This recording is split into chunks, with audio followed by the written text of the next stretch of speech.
তওবা করে শ্রবণ করে নাও। আমি যে এত অগণন অসংখ্য নিয়ামত তোমাদেরকে দিয়েছি, ওই সমগ্র নিয়ামত গুলো যখন তোমাদের হুঁশ হবে, যেই দিন থেকে হুঁশ হবে, ধরে নেন 10 বছর থেকে হুঁশ হয়েছে, ওই 10 বছর থেকে যদি আল্লাহ বলছেন আমার নিয়ামত যতগুলো তোমাদের উপরে রয়েছে, ওই নিয়ামত গুলোকে যদি গণনা করতে আরম্ভ করো, তাহলে মরা পর্যন্ত আমার নিয়ামত এত রয়েছে যে গণনা করে শেষ করতে পারবে না।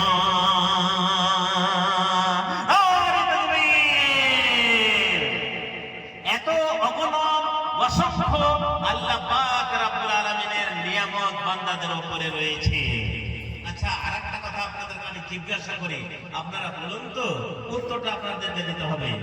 যতগুলো নিয়ামত আল্লাহ রাব্বুল আলামিন দান করেছেন, সমস্ত নিয়ামতের ভিতরে সবচেয়ে বড় নিয়ামতের নামটা কি? বড় নিয়ামতের নামটা বলতে পারা যাবে? এতদিন থেকে জালসা শুনে করলেন নাকি? জালসাতে গেলেন আর ভাত খেলেন আর 8 কিলো করে মাংস খেলেন আর 4টার সময় তখন 1 কুইন্টাল পায়খানা করে দিয়ে বাড়ি। এটাই হয়েছে নাকি?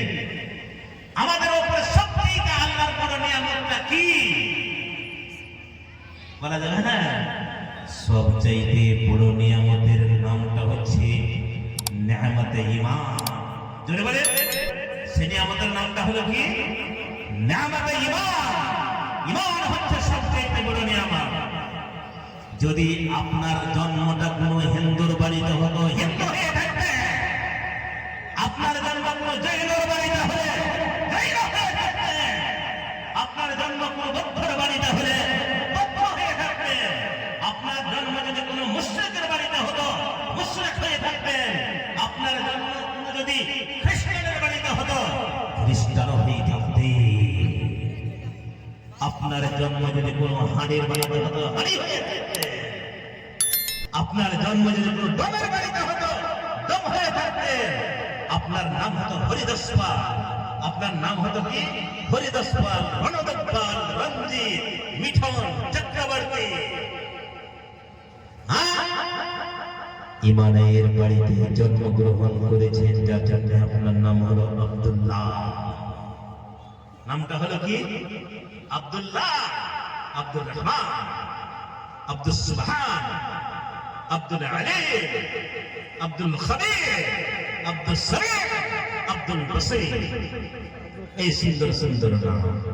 তাহলে ঈমানটা আমরা সহজে পেয়েছি না মুশকিলে পেয়েছি? খুব সহজে ঈমানটা আমরা পেয়ে নিয়েছি। এত বড় নিয়ামত আল্লাহর শুকরিয়া আদায় করা যাবে না ভাই?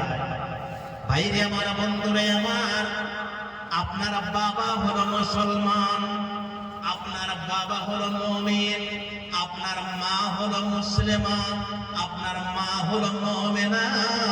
আর ওই মুমিনা মায়ের পেট থেকে আপনি জন্মগ্রহণ করেছেন। এই জন্য আপনি জন্মসূত্রে হয়ে গেলেন মুমিন, মুসলমান। আপনাকে ঈমান কষ্ট করে নিয়ে আসার প্রয়োজন পড়েনি। ঈমান নিয়ে আসার জন্য আপনাকে বাড়ি ঘর ত্যাগ করতে হয়নি। ঈমান নিয়ে আসার জন্য বলিদান দিতে হয়নি। ঈমান নিয়ে আসার জন্য নিজের বাড়ি, পরিবার এবং প্রপার্টির জায়দাদকে কুরবানি করে দিতে হয়নি। যেই মতো সাহাবায়ে কেরামেরা, ভাইরে আমার, বন্ধুরে আমার, নিজের বাপকে ছেড়েছে, নিজের মাকে ছেড়েছে, নিজের পরিবারকে ছেড়েছে, আত্মীয় স্বজনকে ছেড়েছে, নিজের প্রপার্টিকে ছেড়েছে এবং সমস্ত খানদানের দুশমন হয়ে গিয়েছে। শুধু বন্ধুরে আমার, হযরত বেলাল রাদিয়াল্লাহু তাআলা আনহু ঈমান নিয়ে আসার জন্য কত যে কষ্ট কেটেছেন বন্ধু, কত যে বেদনা যন্ত্রণা অর্জন করেছেন। সেই হযরত বেলাল রাদিয়াল্লাহু তাআলা আনহুকে কয়লার আগুনকে জ্বালিয়ে দিয়ে ধাঁধা করে যখন আগুনটা জ্বলে, ওই সময়তে বেলালের শরীর থেকে কাপড়গুলোকে তুলে নেওয়া হতো। আর যেই মতো মাকই পোড়ায়, যেই মতো ভুট্টাকে পুড়িয়ে পুড়িয়ে আপনারা খান, ওই রকম ভাবে হযরত বেলালের 2-3 জন মিলে পা ধরে আর 2-3 জন মিলে তার হাত যেন ধরে, আর একজন মানে তার মাথা ধরে, আর লম্বা করে কয়লার আগুনের ভাঁটি যেন জ্বালিয়ে দিয়েছে, আর কয়লার আগুনে তাকে নগ্ন শরীরে যেন শুইয়ে দিয়েছে, আর বেলাল যেন ছটফট ছটফট করছে, একবার চিৎকারে শোয়াচ্ছে, আর একবার যেন পিঠের দিকে যেন শোয়াচ্ছে, এইরকম করে তাকে আগুনে পুড়িয়ে পুড়িয়ে কষ্ট দিচ্ছে। হায়রে আল্লাহর পাগল পাড়া, হায়রে আল্লাহর দিওয়ানা, হায়রে আল্লাহর প্রেমিক, হায়রে আল্লাহকে ভালোবাসনেওয়ালা, মোহাম্মত করানেওয়ালা হযরতে বেলালের শরীরটা ভুট্টা পোড়া হয়ে পড়ছে, তবুও মুখ দিয়ে যেন বলছে আল্লাহু আহাদ, আল্লাহু আহাদ। যখন কাতর হয়ে গেলেন, এমন ভাবে শরীরটাতে বেদনা যন্ত্রণা ছড়িয়ে গেছে, মুখ দিয়ে কথা বলার শক্তি হয় না, তবুও যেন আল্লাহকে যেন মুখ দিয়ে অন্তর থেকে ছাড়তে যেন পারে না, শুধু আহাদ আহাদ আহাদ আহাদ শব্দটা বলে চলে যাচ্ছে। ভাইরে আমার শুধু তাই নয়, হযরতে খাব্বাব বিন আরত রাদিয়াল্লাহু তাআলা আনহুকে এমন করে তারা ঈমান আনার জন্য কষ্ট দিত যে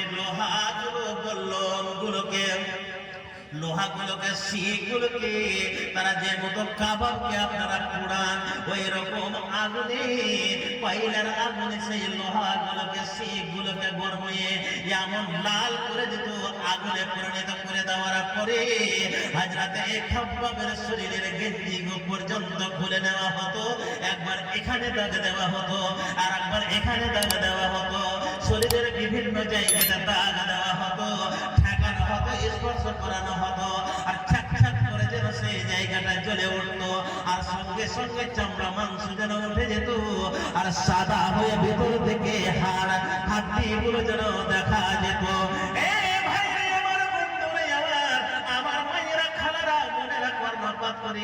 শ্রবণ করো এবং চিন্তা করে বলো তো, একটু সামান্যতম আগুনের যদি আঁচটা আপনার শরীরে লেগে যায়, তাহলে কতটুকু আপনি কষ্ট অনুভব করেন। ইনজেকশন দেওয়া ওষুধ ব্যবহার করেন, আর ওই রকম করে তাদেরকে আগুনে পোড়ানো হয়েছে, তবু দিয়ে বলেছে আল্লাহ